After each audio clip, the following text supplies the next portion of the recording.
The one message that makes an avoidant stop, panic, and actually feel the weight of losing you. And most people send it too late or never at all. You've been patient. You've been understanding. You've probably bent yourself into shapes you didn't even know were possible just to make someone comfortable who never once asked if you were okay. And here's the thing. You're not crazy for wanting more. You're not too needy. You're not the problem. But I need to tell you something that nobody in this space is saying loudly enough. There is one message, one specific kind of goodbye that hits an avoidant differently than anything else you could ever say or do. Not a manipulative text, not a guilt trip, not a last chance ultimatum that you won't follow through on. Something far more powerful than all of that. And by the end of this video, you'll know exactly what it is, why it works on a psychological level. And this is the part that matters most.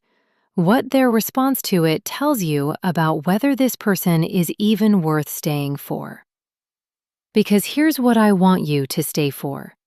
The middle of this video is where we get into the psychology of why avoidants react the way they do to this message. And it will genuinely change how you see your entire dynamic. Stick around for that part.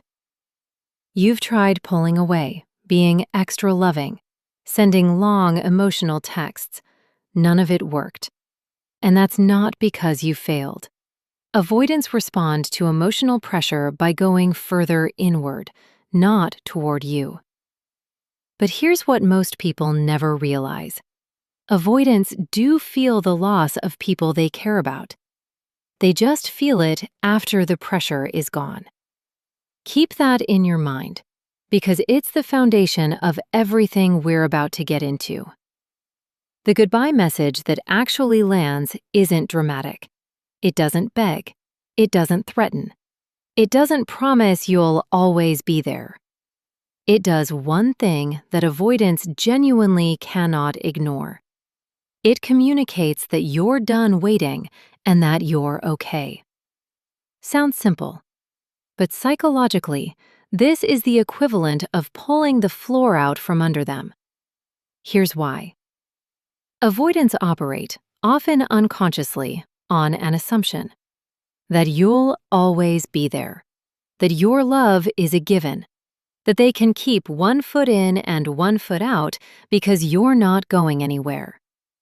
The moment you send a message that shows, not tells, shows that you have fully accepted the end, that you are not angry, not begging, not collapsing, but genuinely at peace with walking away, their avoidance system doesn't know what to do with that. Dr. Stan Tatkin, a clinical psychologist and developer of the psychobiological approach to couple therapy, has written extensively about how avoidants often don't register loss until permanence becomes real.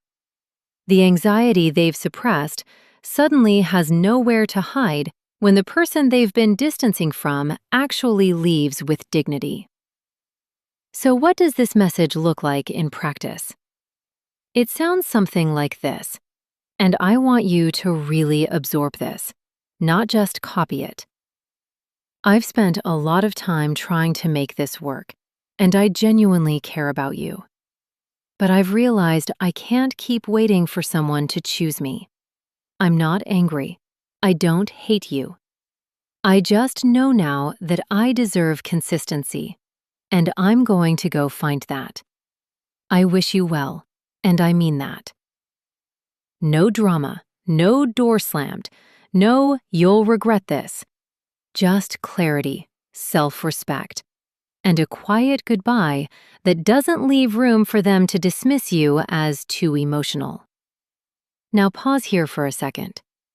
Think about the last time you walked away from this person. Did it look like this? Or did it look like something you had to take back 3 days later? Drop a comment below and tell me what that experience was like for you, because I genuinely want to know. Here's where this gets real. When you send this kind of message, grounded, warm, final, you're going to get one of two responses. Response 1. They reach out. Not immediately, sometimes weeks later, but they come back. They say something real, something vulnerable. They acknowledge they pushed you away. They want to try. If this happens, that's not the end of the story. That's the beginning of a much harder conversation about whether they're actually willing to do the work. An avoidant coming back isn't automatically a green light. It's an opening, and what they do with that opening is what you need to watch. Response 2. Silence. Or worse, a cold, short acknowledgement that reads like they're unbothered. And here's what I need you to hear. That response isn't proof they don't care. It might genuinely be their avoidance system doing what it always does, suppressing, detaching, retreating. But here's the part that matters for you. It doesn't change what you deserve. If someone can receive a warm, dignified goodbye from a person who loved them and respond with nothing, that's not a timing issue. That's not a communication style difference. That's a sign that the emotional unavailability you've been experiencing isn't a phase. It's the full picture. This is the reality check I promised you earlier, and I know it's not easy to hear. Most people send this message and then immediately want to undo it. The silence feels like rejection. The waiting feels unbearable. But something is happening on their end that you can't see. Studies on what researchers call deactivating strategies, which is the term for what avoidants do when they shut down feelings of attachment, show that these strategies require active mental effort. They're not naturally numb. They're actively working to stay numb. When you disappear with grace, that work becomes harder. Your absence is no longer something they control. And for someone whose entire emotional architecture is built around control and self-sufficiency, that's genuinely destabilizing. You may never see that destabilization. That's the painful truth. But what you will have, regardless of what they do, is the thing you've probably been missing for a long time: your own peace. This isn't really about getting them back.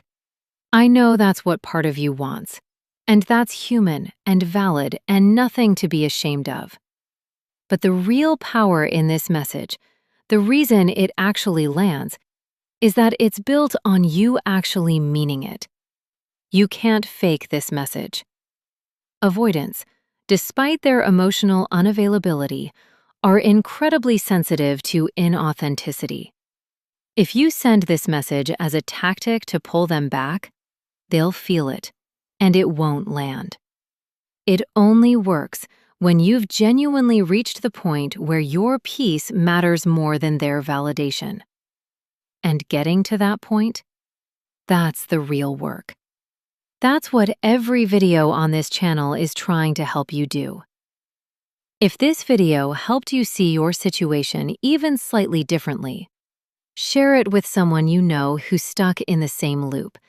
You never know whose week it might change. If you found value in this video, don't forget to like and subscribe.